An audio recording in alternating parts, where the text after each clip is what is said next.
Hindi nabasa ng ilang PCOS machine ang ilang boto sa pagka-mayor sa Makati City sa isinagawang dry run. Sa isa pang dry run, napunta naman ang ilang boto sa ibang kandidato. Nagka-problema rin daw sa dry run ang ilang PCOS machine sa Pateros, Las Piñas at Santo Tomas sa Batangas. Tiniyak naman ng COMELEC na nakipag-ugnayan na sila sa Smartmatic para ayusin ang problema. Saksi si James Velasquez. Nagulat ang mga Board of Election Inspectors sa Nemesio Yabut Elementary School sa Makati sa nangyari sa dry run ng 25 PCOS machine kanina. Nang i-verify kasi ng BEI ang resulta ng dry run voting sa pamamagitan ng mano-manong bilangan, hindi raw nabasa na karamihan sa mga makina ang ilang boto para sa kandidato sa pagka-alkalde. Although na in-appreciate, pero na nag-manual counting kami, hindi nagtali yung boto doon sa lumabas doon sa PCOS machine.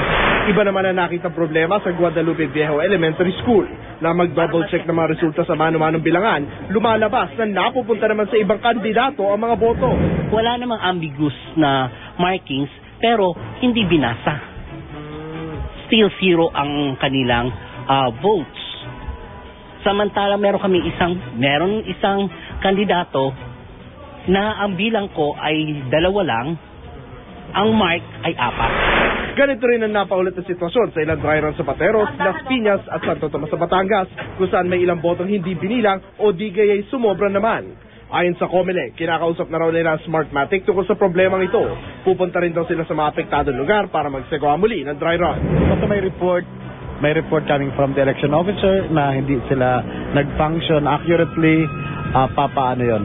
We will still open the boxes. Hindi natin pwedeng i-seal yung mga makina na defective dahil makakompromise yung credibility ng ating election. Ako si James Velasquez, ang inyong saksi.